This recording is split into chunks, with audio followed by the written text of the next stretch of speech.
You're listening to Reza Riffs with Keith Reza and Alan Lee, right here on LA Talk Radio. Hey, Rifters, welcome to the show. Subscribe, rate, and review to the show. We are back in action on the Zoom because that's where the podcast world is at, baby. Yeah. Woo woo.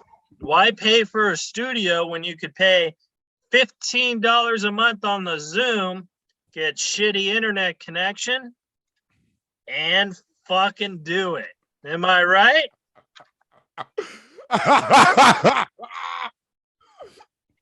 Way to sell the show, Keith. Way to sell the show. Compared to $150 it usually takes to produce an episode, it only costs me $25. Okay.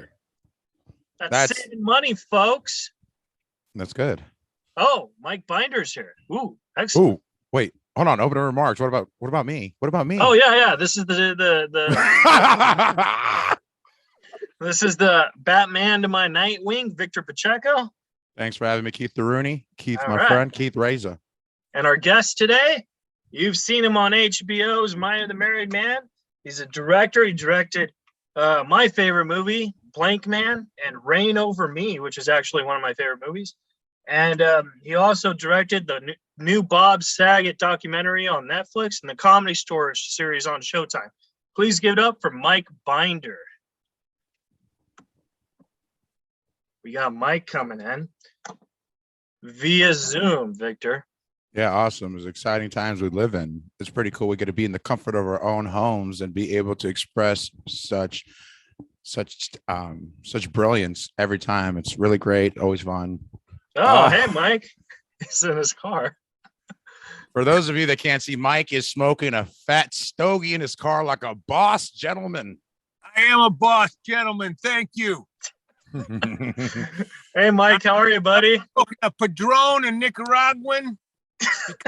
I can't be bothered with Cubans anymore. Oh, then drink some Don Julio tequila and mess with us Mexicans. We'll accept you, Mr. Binder. Thank you. We'll accept you, sir. Gracias. Mike, thanks so much for doing it. This is Victor, the trusty sidekick. Pleasure to meet you, Mr. Mike Binder. Nice to see you. Nice to see you too, sir. Oh, man. How was your trip in London? It was fantastic. I'm sorry I'm in the car, but I had to go to another meeting at the last minute. So I figured, okay, I'll just do this. I won't reschedule either one of them. I'll try to figure this out and I'll pull over the side of the road. Are you sure? If you want to reschedule, we could reschedule. No, this is fine. All right, cool. As long as I keep smoking. Yeah. I like your shirt, the black and white, which is a movie you directed, right? Yeah. Yes. So they gave you free shirts when you direct your movies. That's awesome. That's all I get paid. One of these days, I get money. So, Mike, before we start, one of the things I wanted to actually thank you for doing is actually thank you for two things. For doing the podcast. I've been trying to get you for a while, so thank you so much for taking time to do it. And then my friend just recently passed, and you did a Netflix documentary about him. And I just want to say thank you so much for doing that. That really meant a lot to me. Oh, you were friends with Bob? Yeah. So great. Yeah. That's really great. Yeah. So I thought it was beautiful and touching, and I know he would have loved it. So thank you so much for doing it. He would have loved it. He would have loved it. He'd rather be alive, probably. Maybe not. Yeah. I think I said to Bob, what do you want? Fucking major Netflix memorial or life? He'd pause.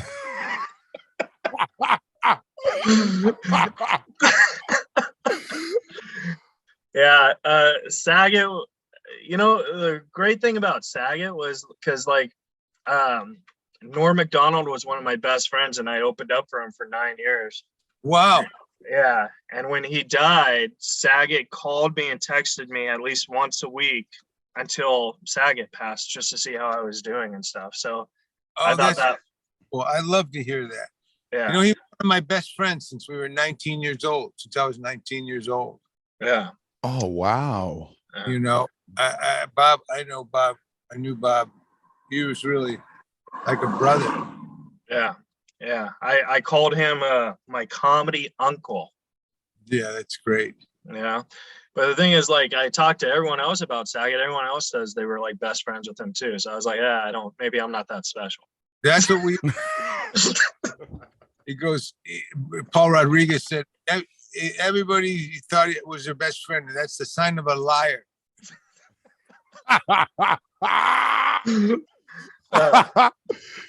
No truer words spoken. That's so true. So true. Yeah. Oh, he was my best friend. But what Very when he was genuine like, guy. He was a very genuine guy and a very generous guy, and he had a lot of really great friends. You know, I mean, Yeah. you know, I mean, I knew him really well. I knew his family since we were kids. You know, he really. It's a big loss. Yeah. Yeah. I mean, this sounds more than a best friendship. This sounds like a lifelong friend. And Oh, yeah. that's deep. That's awesome. So did you know Bob before America's Funniest Home Videos and Long before I was. okay. I So I you know was- when he was struggling at I was there for the filming of the pilot of Full House when Bob wasn't even in it. When Coulier was my roommate. Oh, really? Oh my Yeah, goodness. for years, you know, and Bob was at our house all the time. And I mean, I had holiday dinners with his family for years, and I knew his mom and dad really well. You know, they were like almost like another set of parents for me, you know? Yeah. Yeah. That's well, anyways, I just wanted to say thank you so much for doing that. I know you probably got like a lot of people thanking you and stuff, but from me, it really meant a lot. So thank you. And it was really well done. Really well. Also, the Showtime special on the Comedy Store, sir. I couldn't just watch one episode. I just binge watched that for hours. I couldn't stop. I couldn't stop watching it. And all the history behind the Comedy Store, and then what's going on right now, right before the pandemic, and then during the pandemic, it was just touched all facets, like, you know, as far as like the timeline of when it started to what's currently going on right now.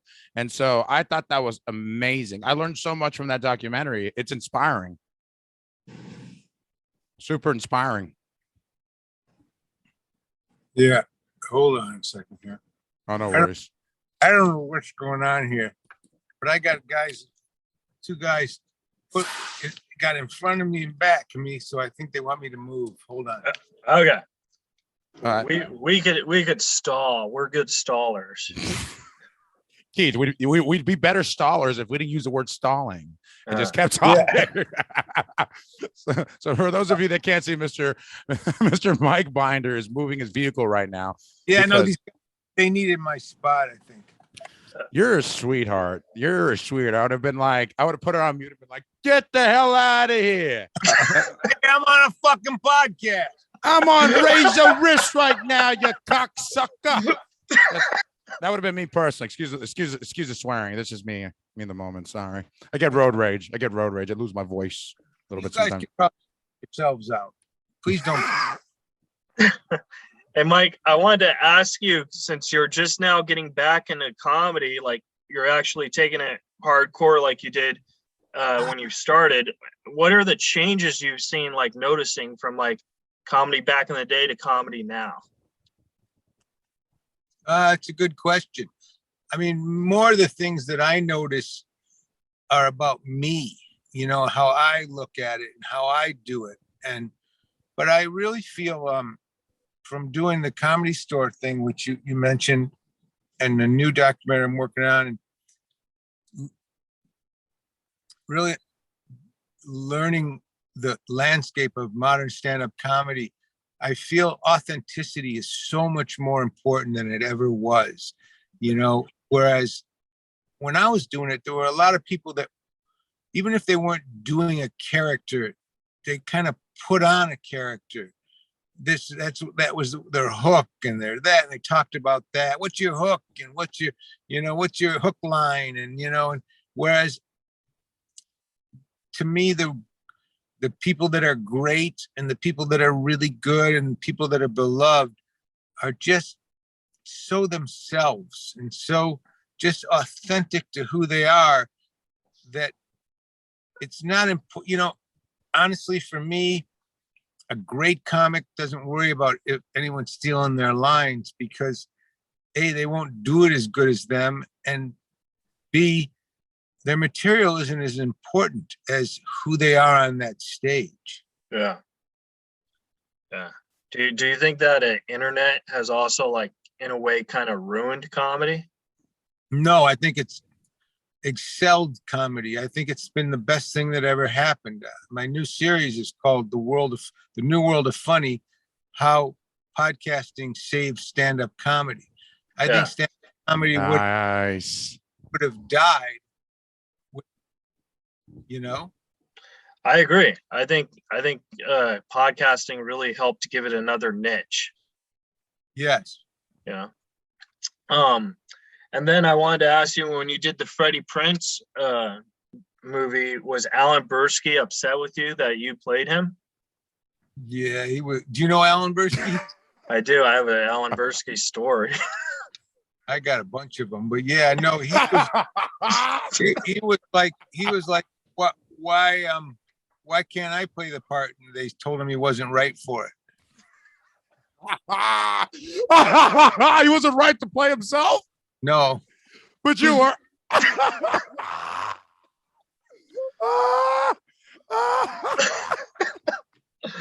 Oh my God, that's so great. Yeah, I only met Bursky once, and the one time I met him, he was at the Ventura Harbor Comedy Club doing a guest set on my show. And then after the show, he comes up to me and he's like, "Hey, I would like to manage you," because I guess he was managing comics or something. I was like, "Oh, that's cool." And then, like, when I followed up for him, he's like, "Oh, I met the other blonde-headed guy." So he gave me the card from someone else that he met. He met Sean O'Connor or something. And I was like, "Oh, that's embarrassing." Believe me, you dodged a bullet. I mean, first of all, any working comic that wants to manage other comics, that's a sign of toxicity right there. That's, bridge is out on that one, But Alan, he was a comic, and listen, I know that I've jumped lanes a lot myself, but he was a comic, then he became an agent, then he was a manager, and then to want to be a manager while you're a comic is a little scary. But yeah. God bless him. Look, Alan's a good guy. I always say he's a well-written character. Yeah. Now, speaking of well-written characters, I wanted to ask you, when you write, because you write movies and sitcoms and scripts and stuff, how do you process yourself into writing that? Like, because I take screenwriting, and, like, for example, the stuff I write with actors I want in mind, regardless if they do it or not, just to help. I think that's a good idea. Yeah. I do that. I basically, every character I write is Don Knotts, and I know he's not going to do it because he's dead. Right. Wow. No, I actually do. I put actors in, and I just look. The other thing is, I learned really early on, you got to write movies that actors want to do. You got to write roles that actors want to play, Yeah. And that's how you get movies made. Yeah. And I wanted to ask you, like, how did Crossing the Bridge come into your mind? Because, like, that, I thought that was one of the most beautiful films ever. Oh, thanks. That was a true story. That was my life. That was me and my friends, that was our life. So that was something I've been working on for years. It was called Tales of the War Wagon originally. And then Judd Apatow and Joel Madison, his partner, after I'd done about 12 drafts, they came aboard and they helped me with another draft. And this guy, Larry Estes, who at the time ran Columbia TriStar Home Video, he did Sex, Lies, and Videotape for really small, and he had a deal that he could give people money to make movies, and he would just own the video rights. And Bobby Newmeyer, the producer of Sex, Lies, and Videotape, read Crossing the Bridge, and he took it to him. And Larry said, hey, before I did this, I would sell stand-up specials to colleges from HBO. And I had sold Mike's HBO special. And so I took it to a bunch of colleges. So I know Mike, and we had like one phone call, and he gave us $3 million to go make that movie. And he was so great. He actually came to the set one day in Minneapolis. He flew there, and he was there in the morning, and he left by lunch. And I didn't really get to talk to him. And I called him at the hotel. I thought, was he upset? Or he went, no, I just didn't want to bother you, Yeah. And that was the only, he just let me, even when I showed him the first edit, he said, I'm not going to give you notes. You can figure it out. You'll do this, the movie you want to make, and that movie was a lot of people's first big movie, or not, wasn't a big movie, but like David Schwimmer and Stephen Baldwin and Josh Charles and Jason Gedrick, although Jason had done some movies before us. Yeah. That was all everyone's first movie, and it was a great experience, that movie. And then Disney Touchstone distributed it, and they didn't make any money with it, but it got me a 3-picture deal with Disney. I was there. I had a deal with them for 3 years, Yeah.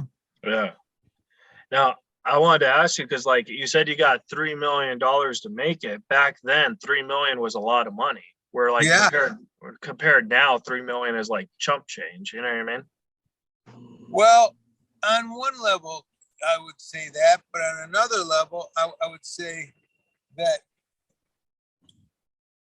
if you just trade today's dollar for their dollar, or 1980, 91 or 92. I don't know when that was. Yeah. Mm-hmm. I don't know, maybe 89, but it would probably be about a $5 million movie. But you can make things so much more. $3 million goes so much further today. You don't need these expensive lighting setups. You don't need. Oh, wow. You can edit it cheaper, faster. So really, like right now, there's a movie I want to make for $3 million, and it's plenty of money, if I get total control, whereas at the time that was $3 million, but we had to do everything by the book and by union and with big lighting setups at night and car, you couldn't, anything driving in a car, you had to put the car on a trailer and flatbed. Whereas today, I would do scenes in the back with a Canon EOS 5 or whatever, and then put someone in the driver's seat. And I wouldn't do a big rig. Yeah. So $3 million goes a long way now. Yeah. Victor, you got a question, man? Oh yeah, for sure. Yeah, I was just wondering, like, this like it's just like $3 million to me. That sounds like a lot of money. No matter what, that's life-changing money. Whether that was back in 91 or 92 or it's 2022, that's life-changing money right there. Well, the only thing you got to remember, Victor, is when you make a $3 million movie, everything's going on the screen, so you don't get paid much. You know. When you make a $10 million or a $9 million movie, you can put a salary in there. But in a $3 million movie, you got to get actors that are willing to work for nothing. Yeah. And, wow. But I've just done producing a movie for my son for $90,000, a feature film. And it came out great. That's awesome. Congratulations. I hope it's super successful. And with your blessing, it will be. It won't be. But it's going. It's not even. We used to say it's going straight to video. It's not even going straight to video. No, he'll get it. You know, it's going straight to someone's hard drive. Is where it's going. Yeah. But no, it came out really good, and I'm teasing. He'll get it in all the festivals, and he'll get another movie out of it. Is what he'll get out of it. But I think that's the point, right? For writing credit, right? For Yeah. writing credit, correct? he wrote and directed it. Yeah. So then that's a huge deal. So I had a question for you. Let's just say hypothetically there was this like Mexican guy, right, who was trying to like break in with the Mexican angle to like, What's he trying to break into? Whose house? not yours, definitely Okay. not yours. Okay, so not yours or any of your loved ones or any of your friends. Definitely not any of your. Okay, just I know you had a check. I know you had a check. I know you had a check. I know you had a check. Oh God. And I want you to feel safe, Mike, because it's a safe place with me. It's always a safe place with me, and I will protect you. I'm sitting down right now, but I'm 6'2" and I'm 325 pounds. Actually, I'm sorry, 317 because I lost some weight because of my bad motherfucker. But anyway, my question to you is, what would be the best way for somebody to try to get a spec script in for like a well-known animated cartoon that's been out for decades as an unknown writer without a literary manager?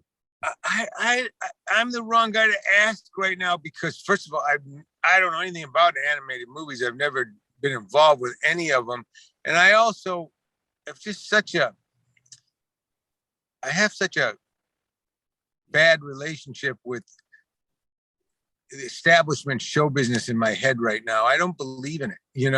I believe that everybody who's running these companies, they're also scaled down. The development executives they do have, I feel like they're all looking for cookie cutter stuff. And at the same time, they're looking for people who have done huge projects, and they don't seem like they're taking chances.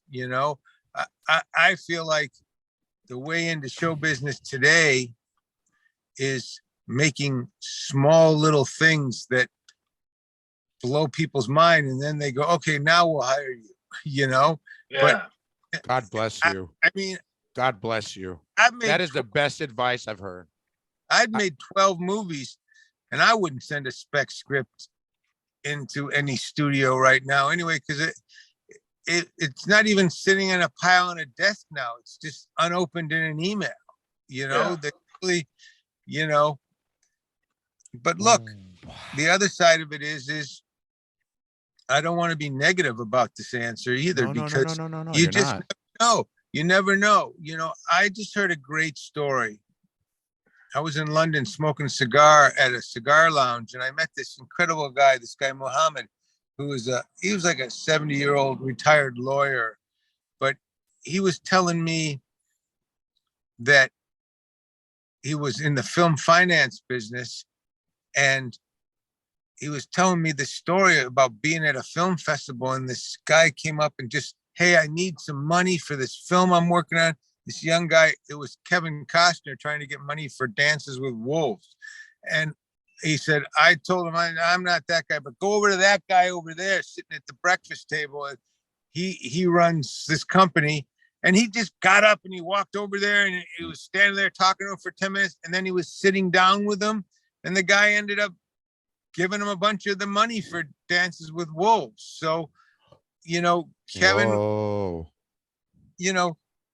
and then he was telling me a story about Mark Berg, who I know, who did all the Saw movies and everything, how he just came up to him one day and just walked up to him at a film festival, said, I got to talk to you. I need money.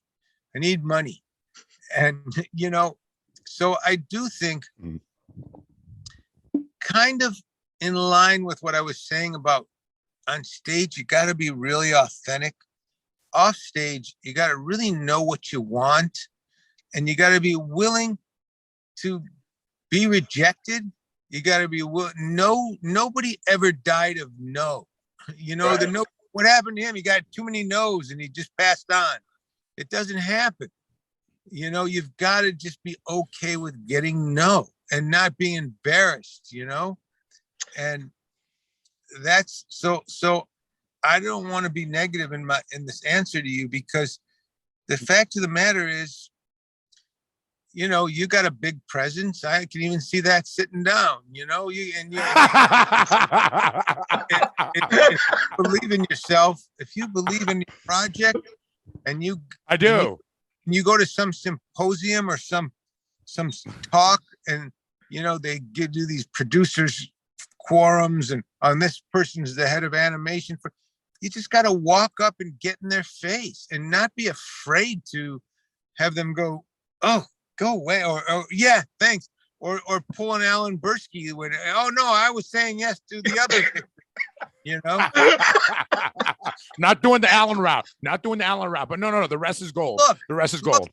That story that Keith told, it didn't kill him that Alan Bursky didn't want to direct him. It did that day. It did, but that day's over. You know, yeah. And this is, you could take this either way. I'm really I'm a man of faith, you know. I really believe that in the power of the universe and the power of just trusting that everything that's going to happen is going to happen the right way. And so when you really understand that, even getting hit in the face, it hurts, but then you go, okay, now I know how to get hit in the face, you know? Yeah. And wow. And I don't think that, if, you know, that trite old line, if it doesn't kill you, it makes you stronger, is a great line, you know? So yeah, you could walk up to this person at this producer's quorum or panel and, oh yeah, Victor, that sounds great, send it to me. And then you never hear from them. So what? At least you're developing the muscle to walk up and ask people, hey, can you read this? Can you do this? You know? Yeah. It's also like asking people to do their podcast. You know, you got to assume, you know, like when I asked you, I assumed you were going to say no, but I prayed you said yes. Yeah. Well, listen, man, I just want to talk to anybody, but you know, God, no. Don't say that in front of me. Don't say that in front of me. Don't say that in front of me, Mr. Mike Binder. Don't, please don't. Please don't say that. We'll have a good time. But don't say that in front of me. No, I'll do respect. I'd love to talk to you. I would love to. That would be an honor for me. And I try to make it fun for you. But you know, we're talking now. You know, but yeah, we are. And I have a great time. Thank you. To be honest, Keith, you were persistent. Yeah. You know, you were persistent. And then I saw your stuff and I go, oh yeah, that'll be fun. That could be a really good time, and you never know where it leads, you know? And so that's a muscle. You're right.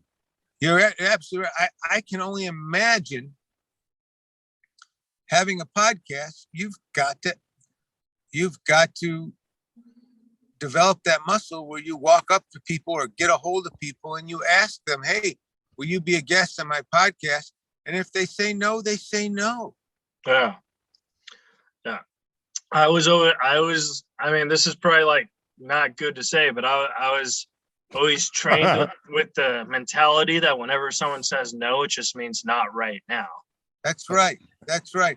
And look, I've been on very few podcasts, so I'm the wrong guy to ask. You know, I mean, I was at the only podcast I was on at first for years. I never went on any of them, and I went on Marin's, and he asked me a bunch of times, you know, about it, and I was like, and he was like, I want to talk about the Comedy Store. And at that point in my life, I didn't want to talk about the Comedy Store. Yeah, you wanted to talk about Keep Calm, right? Right. I want to talk about Keep Calm. Yeah.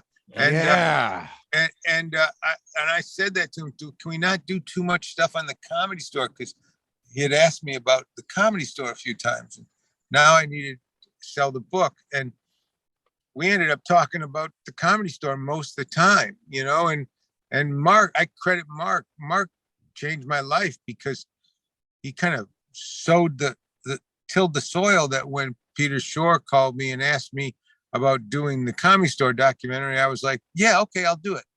If I hadn't have gone on the podcast with Mark, I would have said, Peter, I can't. I don't make documentaries, and I'm not, the Comedy Store is too far in my past, Yeah.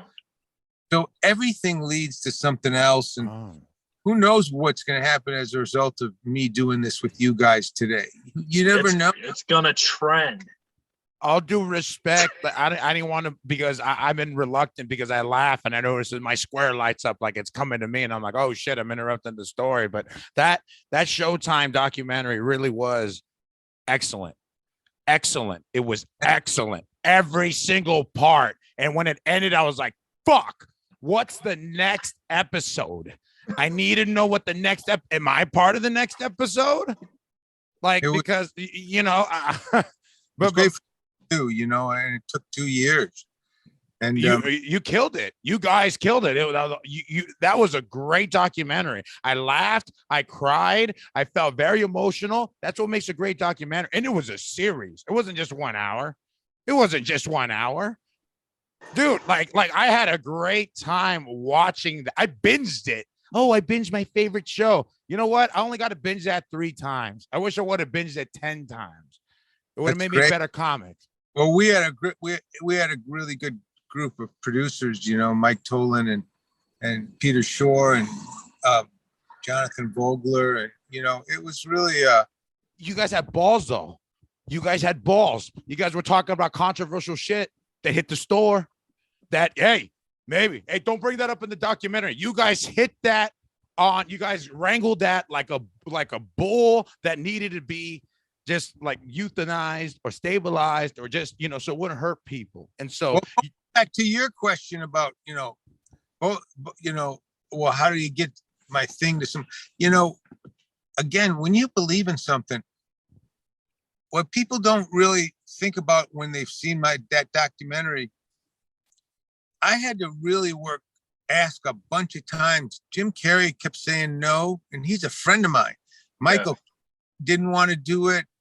So many people, and I just go, okay, I'm gonna write him this email, and I'm gonna just lay out to him, and then I'm gonna show and send pieces of stuff that we've already shot, and like Chris Rock, I'm busy, and it's the COVID and this and that, and Will Smith just hit me. Will Smith's gonna hit me, so I'm getting ready for that. But I got a lot of no's, and a few people said no, but most of the no's I turned into yeses, just because I believed in the Comedy Store, and I knew they had a love for the Comedy Store. And I even said to a couple of them in email, you're gonna watch this and you're gonna wish you were on it, Fuck. And a couple of them have written me back and said, God, you're so right. I'm so glad I did that. Yeah. Joe Pesci once sent me an email saying he regretted turning an interview with me down. Did he really? No, but I was trying to make a joke. Now, Mike, I wanted to ask you about Mind of the Married Man, because I love that show. And I was wondering, because I think that when it came out, it was around 9/11. Yeah. And I was wondering, do you think that really hurt it? Because I remember it was like everyone was saying, oh, it's the boys' version of Sex and the City. But I thought it was just good joke, story, script that I loved watching it. And plus, my favorite actor, Jake Weber, was in it. You know what I mean? So. And it was, and I wrote it with Rich Scheidner. Do you know Rich Scheidner? I love Rich. Yeah, Rich Snyder. Yeah. The history of comedy. Yeah, he does he's great. Amazing, and he's funny. Really, him and I, and it was just he was just so but yeah, our timing was horrible. I was morning of 9/11. I was on Good Morning America with Diane Sawyer, being interviewed because Mind of the Married Man had a special screening, a premiere screening that night. Tuesday, 9/11, 2001. Oh my God. And I was sitting there with Diane Sawyer and Lady Sarah Ferguson. She was the next guest. And at a break, Diane Sawyer said, wow, we just got a news report that a small plane hit the World Trade Center. So we're gonna go to that after the break. And Sarah Ferguson said, oh, my office is at the World Trade Center. I just left there to come and do this interview. And everybody in her office was killed. Oh my God. It's horrible. Yeah. So yeah, I was that, so that was the day. And so that night, nobody was really in the mood for a comedy about men with boners, it just really was not, Yeah. not like, and then we followed Band of Brothers for 10 episodes. And that was so heroic and historic. And it was at the perfect time for America to rah them up. And, our ratings were really good, but the reviewers just killed us. The reviewers just like, these are a bunch of stupid men complaining. And Oh my God. I learned that the third rail of American comedy is the sex life of married men. Nobody gives a fuck. Okay.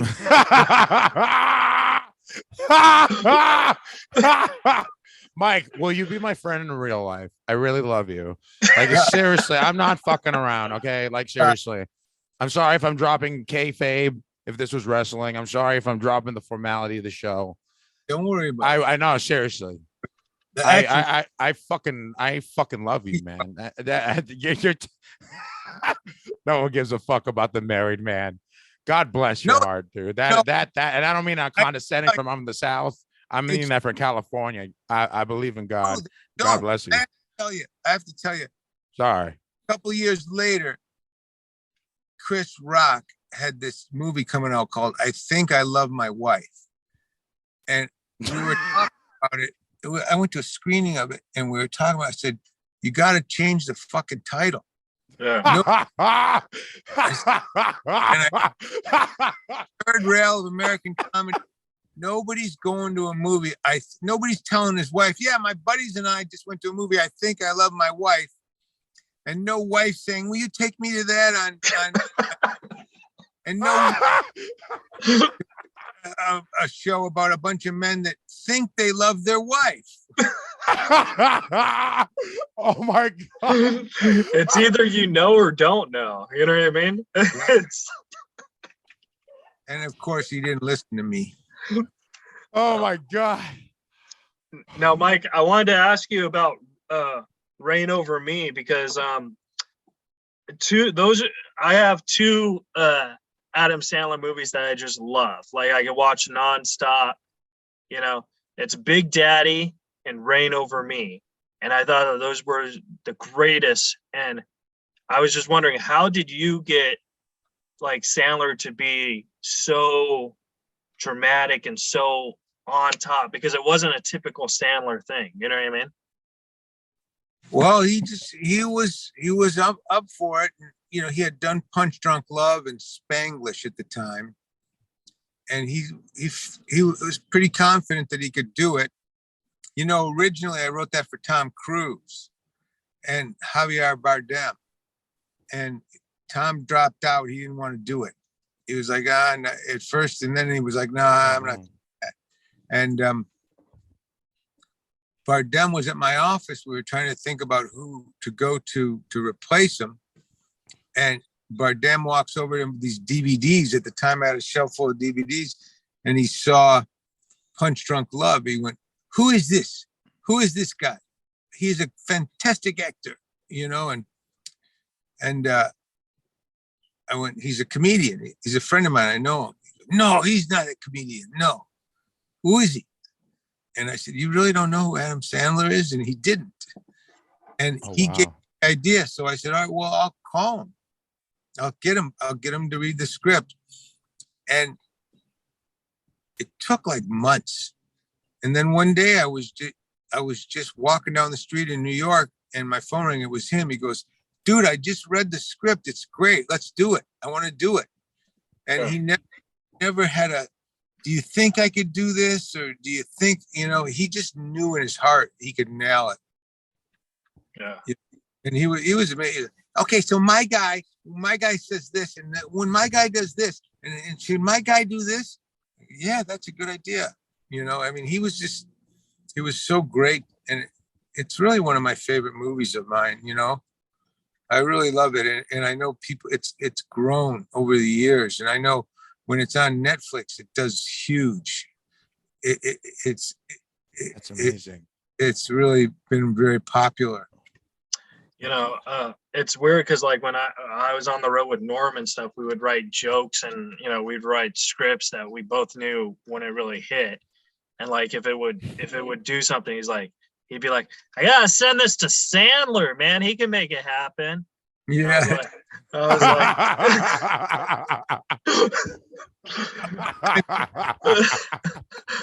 worked with Norm in Ann Arbor, Michigan. And he was headlining a club, and I was just going on before him because I was about to do something and I needed just to jump up. And I was back there. So I hung out with him for the whole week. And man, he made me laugh so hard. He was doing this bit and he never did it again. Every time I talked to him about it, he'd say, I never did. He'd do this bit. He goes, my friend Bob, I got this, my friend Bob, he's my gay friend. He's gay. He's gay, Bob. He's gay. He's my gay friend, Bob, he wants to talk about, he'll want to talk. Hey, Norm, did you see the new Star Wars? And I'll go, hey, I can talk about Star Wars with anybody. What's that like when you suck a ball? What?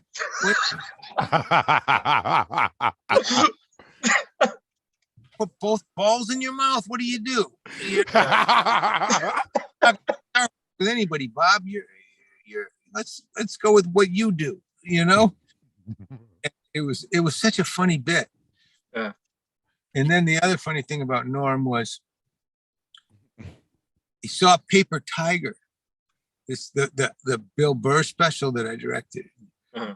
And I ran into him and he goes, hey, listen, I'm going to do a special. What's a guy like you? What do you charge to do something like that? That's a great Bill Burr, by the way. Great Bill Burr. That's a great Bill Burr.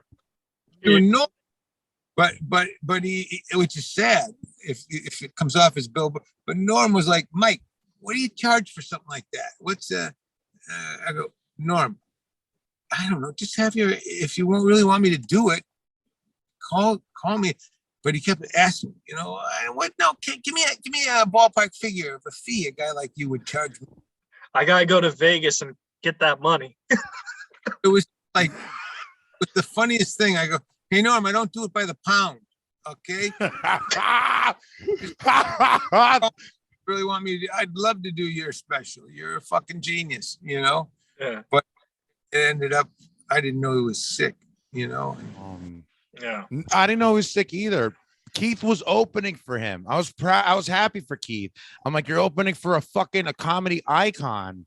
That's awesome. And I'm friends with you. That degree of separation.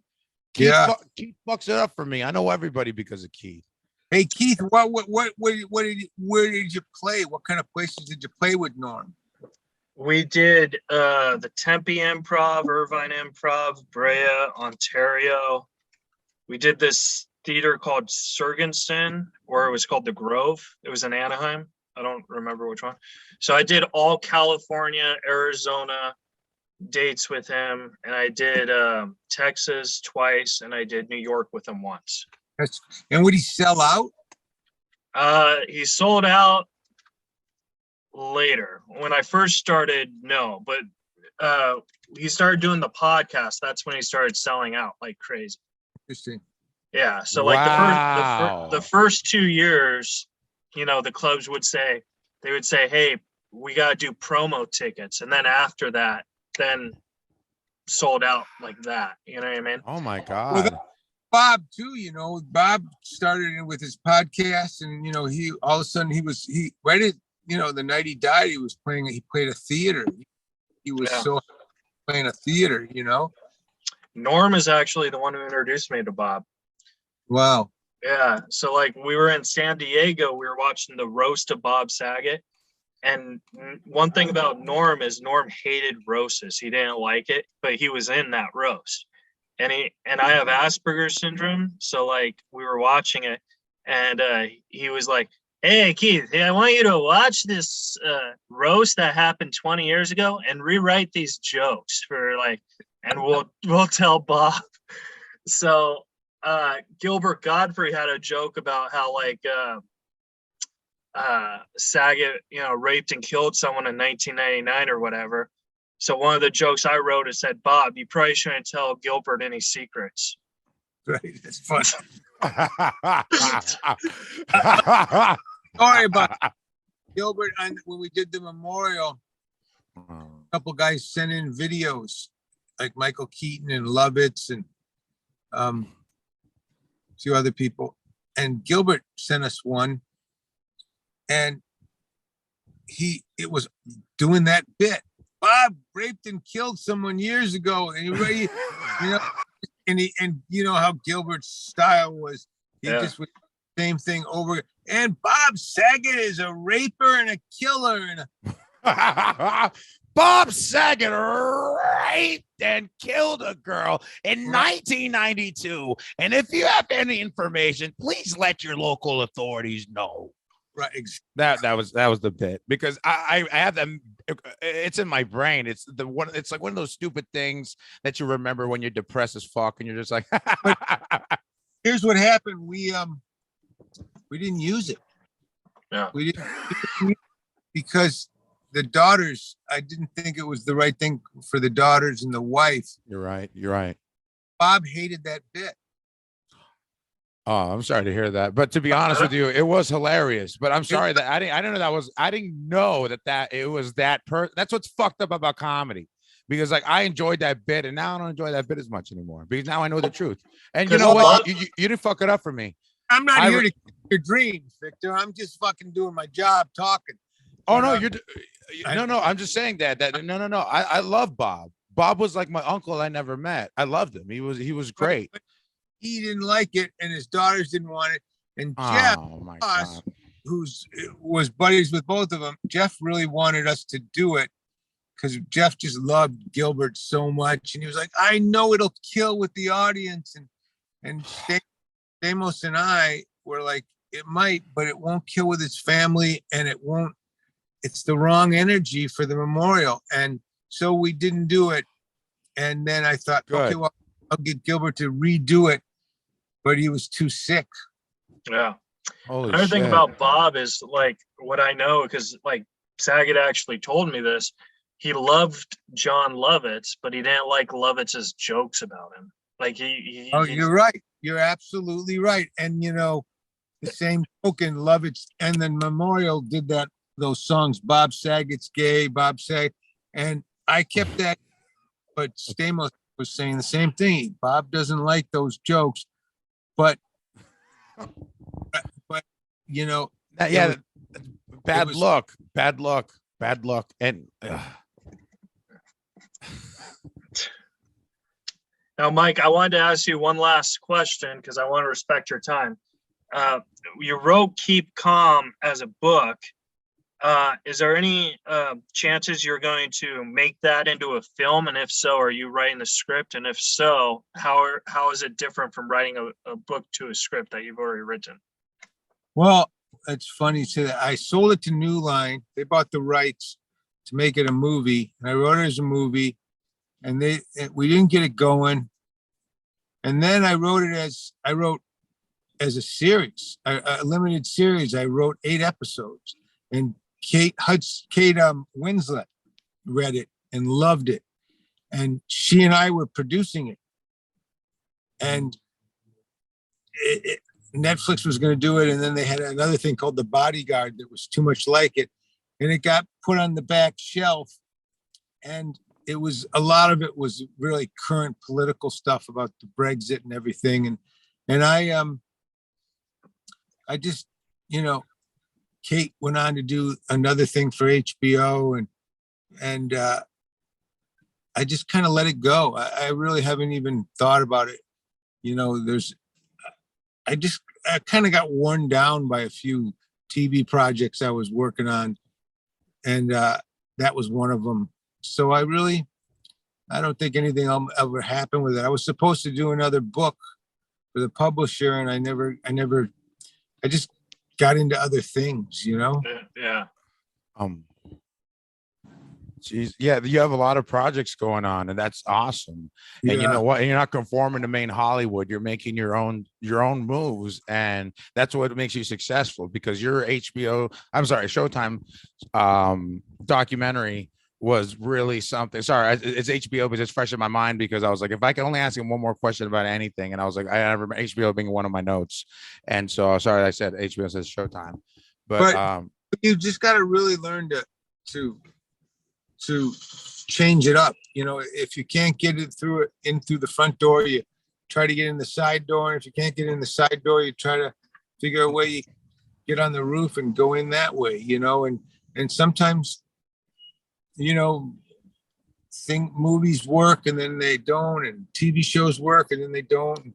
I really have just tried to, I just keep working and I do, sometimes the passion goes away for things and then I get into other things I'm really passionate about. And it's like, I can't really go back and pick them up again, you know? Yeah. But stand-up's one of them, and that's sick. I love that because Having much fun doing stand-up again. I love it, and I work harder on it than I did before. And fuck yeah. I'm actually really excited to see you tomorrow. Is there anything we could? Is there I'm anything gonna be hosting that show for you and Alan Havey? So I'm like excited. So what am I going to go on right before Alan? Yeah, that's what you want, right? Yeah, that's great. I'll go check out the show. And I'll go check it out. What can I do? If you want to do 20 minutes, Yeah, that'd be great. let's do it, man. Be great. Yeah. But yeah, and that's how I'm doing. Like I've been going on before Damon Wayans and Jeff Ross and Jeremy Piven and Shane Gillis. And you know, and I don't really want to It's good spots. really have to headline clubs, you know? Yeah. But, and I'm really, I love it. I'm having so much fun. I was just doing it in London at Top Secret Comedy Club. I went on 2, sometimes 3 shows a night. And I just, you know, I'm working really hard on it. I'm really taking it serious. Yeah. Well, Awesome. Mike, a last question for you. Where can the folks at home follow and support you at?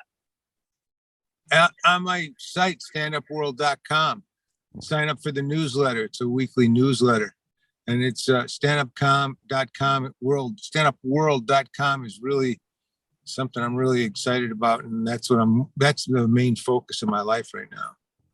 All right. Well, Mike, thank you so much for taking time to riff with me. I really do appreciate it. And it was the highlight of my day. So thank you so much. Fun riff, man. I really appreciate it. Can't wait to meet you in person. And Victor, you're my best buddy. I love it. I'm gonna hit you up in private because I really do like you. And you know what? In private? No. Because we're not gonna extend this podcast for another 3 hours. Okay. Right. Okay. Unless you got the time. Unless you do, because I will fucking just burn everything right now for you, Mr. Sir. No, I got to go. But no, of course not. No. But I'm going to hit you up and also I'm going to go to that show live too. So I won't be a creepy fuck. I'll meet you in person. I'm a comic. I perform at the Rec Room all the time. It's fine. Is it a good room? Oh, it's a great room. It's a fucking awesome room. I can vouch for that. You're gonna say, Keith, this is the best room since the Comedy Store. Oh, that's great. Yeah. And there'll be a crowd there tomorrow night? Yeah. It's gonna be great. You're gonna. I wouldn't have. Trust me. I know in my heart, because I'm a comic, so I know how it runs. You know what I mean? And I know you're gonna be like, once you're doing, you're gonna call me and say, Keith, I want to come back. That's great. It's great. And that's what a club should feel. I love Alan Havey. He's great. Oh, I love Alan Havey. Yeah, it's gonna be a great show. I just ran into him. He was walking through my neighborhood with Judd Apatow one morning, and we were talking. Just walking alone like 2 men, or did they have dogs with them? They were just two men with no Okay. clothes for some reason. Okay. That's okay. Oh no. Okay, but like okay, so like tank tops and shorts or no tank tops? No, they were just fully dressed. Okay, no. That's a little That's how Alan Havey walks. Yeah. Well, Mike, I'll see you tomorrow, buddy, and have a great Guys, day. I had a really good time talking to you. I really appreciate it. I really appreciate you putting me on. Of Thank you, course. Mr. Mike Have a Binder. great day, and I'll You're see you awesome. tomorrow, buddy. Thank you for Okay, the gold. good. I Looking have a show forward to it. tomorrow, but I'm still gonna hit you up. I love you, man. You were cool. You were really cool. Seriously. Thank you, man. All right. That was the interview with Mike Binder. Guys, subscribe, rate, and review. Tell a friend, and we'll see you guys next time. Victor loves Mike Binder. I think that's Dude, what we got out of this. I have a this man podcast. crush on him. Fuck you. Okay, seriously. I love Mike's you. trying to talk. I love you. I love you. No, dude, this guy's spitting was like, gold. And I'm just whoa. like, I literally, hold on. I don't know Mike if you noticed. just Hold on. texted me and said, I didn't know Tom Arnold was the sidekick. Victor Pacheco was not on any type of stimulants or cocaine, so please note that all comments made here were made from the heart and spur of the moment in excitement annoyance. So I'm gonna wait and hit him up. I do have a show tomorrow. I am gonna try to hit up both shows. I don't think I'm gonna be able to pull it. I'm not gonna. But still, I'll see what's up. But at any rate, yeah, He's gonna be upset. You just said you'll meet him, and then he's like, "All right, I can't wait to meet you." And now you just said, "I don't know if I can pull it off." Well, then I'm not sure if I'm gonna be able to watch his set. I'm gonna just come Holy and meet him. Lord. No. I'm not even joking. If I just say, okay, fine, I can meet him. Just tell your show. Listen, Okay. you put me up first, or you put me on last. I got a date with Mike Binder. Okay, so seriously, I am gonna hit up dude right now. Hey, All right. Keith, why do you always give such gold? Hey, Keith, no, serious gold. Yeah. Hey, no, this whole episode was serious gold, and like I'm gonna promote it. All And right. I'm gonna take clips, and hey, hit him up, ask him if he could use video for this. This was great, and Yeah, I know we're this- still recording. But guess Yeah, what? We are still recording. Yeah. Yeah, this Yeah. was a great show. This was fun as fuck. And sorry if I fangirled it out a little bit, but dude, Mike Binder was just like changing my life. One fucking word out of him. But dude, it was overwhelming. I literally I don't know if you saw me do this. I got like 30 text messages. I have a question. I was like, whoa. It was two, you fuck nut. It was two. I was just like, looked at okay, it there. Tom. Jesus, it was twice. It was twice because I'm a nice guy. Anyway, no. It was twice. And I didn't even ask my second question. So I don't want to freak him out. So anyway, I will come through and meet him in person. I might not catch his set. That was a great show. And you know what? I had fun, and I'm a man of my word, bro. I'm gonna call Jack right now and be like, "Hey, bro, I got this. I gotta just hit up this dude and just be like, hey, I just wanted to meet you. I have another show, but I want to be a man because I don't want to hit you. It's tomorrow, though. You're doing Jack tonight. No, I'm not. I'm doing. I Oh wait, I am doing Jack tonight, but I'm also doing another show tomorrow. Oh. Then I gotta hit up the producer of that show tomorrow. Yeah. All right, Victor, I gotta get going, buddy. But love you, brother. Folks at home, subscribe, rate, review, and follow us on social media, and follow Mike Binder. Reza Riffs.